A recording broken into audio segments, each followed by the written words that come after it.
Shalom, jemaat yang dikasihi Tuhan, dimanapun kita berada.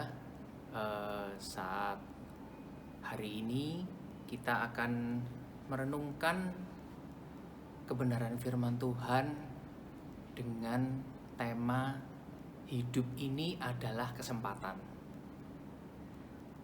Kalau kita lihat di kamus atau di Google misalkan, apakah arti kesempatan itu? Kesempatan adalah waktu untuk, yang mana waktu untuk melakukan sesuatu. Tentunya sesuatu yang berharga. Jadi biasanya yang dikonotasikan dengan kesempatan itu adalah suatu hal yang berharga. Misal sebagai karyawan mendapatkan kesempatan untuk naik gaji atau jenjang karir yang lebih tinggi. Sebagai mahasiswa misalnya, mereka mendapat kesempatan beasiswa untuk S2, dari S1 ke S2. Nah, kemudian ada lagi misalkan contoh kita sebagai anak. Sebagai anak tentunya ingin menyenangkan orang tua. Kita ingin mendapat kesempatan misalkan ngajak orang tua kita untuk jalan-jalan misalnya. Nah, itu adalah suatu kesempatan-kesempatan yang tentunya berharga. Tapi kesempatan itu juga bukan hanya kita berbicara tentang hal yang baik saja. Tapi ada misalkan kesempatan di mana seperti pencuri. Mereka mendapatkan kesempatan satu kali untuk membobol rumah si A misalkan. Atau kesempatan yang diperoleh oleh misalkan yang lain untuk berbuat hal-hal yang buruk seperti itu. Jadi kesempatan ada untuk berbuat hal yang positif dan juga ada kesempatan untuk berbuat hal yang negatif seperti itu. Nah, di masa sekarang ini, di masa pandemi ini, apa yang bisa kita perbuat? Kesempatan apa yang bisa kita gunakan? Itu tentu saja kita berbicara dalam hal rohani. Apa sih yang bisa kita maksimalkan? Apa yang bisa kita perbuat di masa pandemi ini? Gitu ya. Saya mengutip suatu kata dari orang yang terkenal, yaitu Albert Einstein. Dia berkata seperti ini: di tengah kesulitan terdapat kesempatan. Nah, ya kita sama-sama tahu pandemi ini adalah masa-masa yang sulit, gitu ya saudara. Jadi seperti apa kesempatan yang bisa kita ambil? Saya mencatat ada 3 poin. Tentunya banyak sekali kesempatan yang bisa kita ambil, waktu untuk melakukan hal, ya. Di sini saya mencatat ada 3. Yang pertama adalah kesempatan untuk melayani Tuhan. Dimana kalau kita pernah mendengar lagu ya, hidup ini adalah kesempatan, seperti judulnya, itu kan dikatakan hidup ini adalah kesempatan, hidup ini untuk melayani Tuhan, seperti itu. Jadi saya meletakkan poin yang pertama adalah kesempatan untuk melayani Tuhan. Melayani Tuhan saat pandemi bukan berarti harus secara physically kita berbakti di gereja saat ini yang masa PPKM yang tidak memungkinkan gitu ya.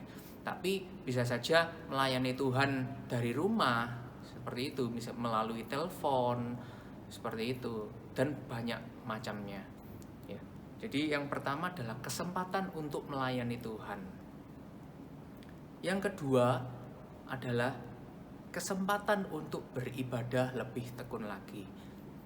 Yang pertama melayani Tuhan berbeda dengan yang kedua beribadah. Yang pertama melayani Tuhan lebih ke kita memberikan manfaat kepada orang lain atau melalui pelayanan kita dan melayani Tuhan tentunya. Yang untuk beribadah lebih tekun ini lebih mengarah ke diri kita sendiri. Bagaimana kita membangun hubungan pribadi dengan Tuhan. Seperti itu. Di masa-masa sulit ini eh, bukan hanya pelayanan saja yang kita utamakan, tetapi ibadah personal kita, ibadah pribadi kita, bagaimana dengan Tuhan. Apakah kita mengikuti ibadah online ataukah ibadah offline, hadir di gereja, ya, atau misalkan dalam PPKM ini kita mengikuti ibadah online. Ibadah online apakah kita ikut pada jamnya, misalkan jam 8 kita ikut jam 8, ataukah kita ikutnya nanti pada waktu kita mungkin senggang atau nganggur baru kita ikut ibadah, ataukah bahkan mungkin kok males ya ibadah online, lebih enak saya menunggu ibadah offline, atau seperti apa hubungan personal kita dengan Tuhan di masa-masa sulit ini, seperti itu. Nah, di sini kita mencatat di Alkitab bahwa Ibrani 10 ayat 25 mengatakan, janganlah kita menjauhkan diri dari pertemuan-pertemuan ibadah kita yang dibiasakan oleh beberapa orang. Tetapi marilah kita saling menasehati dan semakin giat melakukannya menjelang hari Tuhan yang semakin mendekat. Pertemuan-pertemuan ibadah bukan berarti harus berada di gereja yang dimana kondisinya tidak memungkinkan saat ini.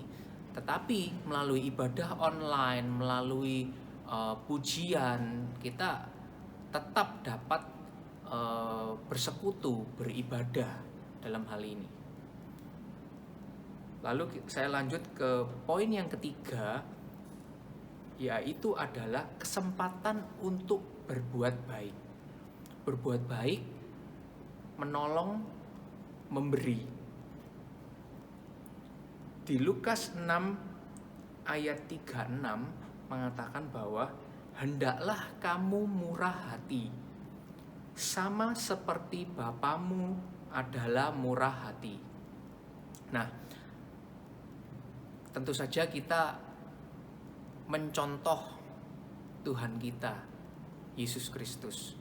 Di sini dikatakan bahwa Bapamu adalah murah hati. Nah, hendaklah kamu murah hati sama seperti Bapamu adalah murah hati.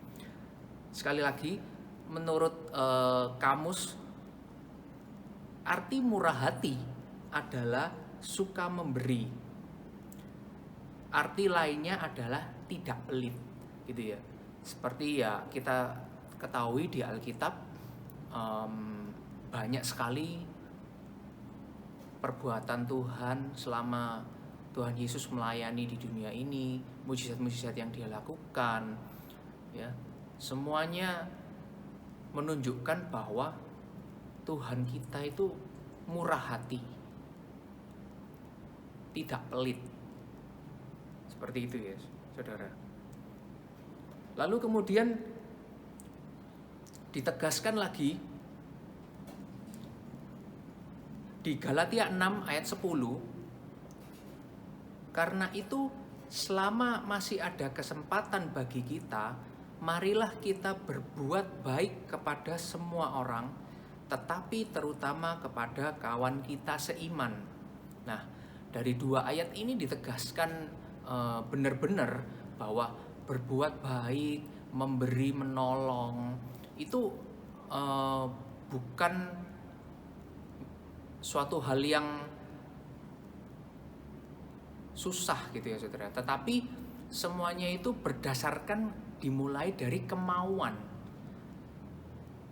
Seringkali kalau orang memberi itu dikonotasikan banyak sekali dengan uang,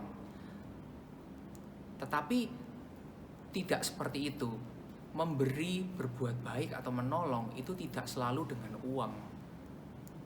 Puji Tuhan kalau kita diberi berkat, kita diberi berkat yang berlebih bisa membantu dengan uang. Tetapi kalau tidak pun, kita bisa melakukan sesuatu hal yang bermanfaat, yang mungkin menolong orang tersebut. Atau memberi pun kita bisa memberi saran, memberi masukan, dan banyak hal yang dilakukan. Yang pertama adalah mau, kita harus mau terlebih dahulu untuk berbuat baik, untuk memberi, untuk menolong. Lalu pasti saya yakin kita akan dimampukan oleh Tuhan. Jadi mau kemudian mampu, gitu ya saudara. Bukan hal yang susah, saya yakin dan percaya. Karena apa? Tadi di Alkitab dikatakan bahwa Tuhan kita itu adalah murah hati. Jadi Tuhan pasti memberi kemampuan kita untuk berbuat baik, memberi dan menolong. Kepada siapa? Dikatakan di Galatia 6 ayat 10 tadi bahwa kepada semua orang, terlebih kepada saudara kita seiman. Ya, seringkali kita di televisi atau di internet mungkin melihat ya, saat-saat ini banyak sekali orang yang tiba-tiba di jalan membagikan sesuatu, misalkan uang ataupun mereka membagikan makanan. Meskipun mereka nggak kenal kepada siapa yang dibagikan, entah itu kepada tukang ojek, gojek, ataupun kepada tukang sampah, ataupun ya kepada semua orang yang lewat misalkan. Nah, hal-hal seperti itu yang mungkin saat ini banyak yang membutuhkan bantuan, terlepas dari kita kenal atau enggak. Ya, kembali dikatakan kepada semua orang, tetapi terutama kepada saudara kita seiman. Ya, kepada saudara kita seiman yang sepelayanan mungkin segereja, ya, yang membutuhkan bantuan seperti itu. Sekali lagi bukan terpusat kepada uang, tetapi banyak hal yang kita bisa lakukan dalam konteks berbuat baik, memberi dan menolong. Demikian renungan singkat yang bisa saya sampaikan. Semoga menjadi kekuatan buat kita di masa-masa yang sulit ini dan menjadi berkat untuk semua yang mendengarkan. Tetap semangat dan salam sehat. Tuhan Yesus memberkati.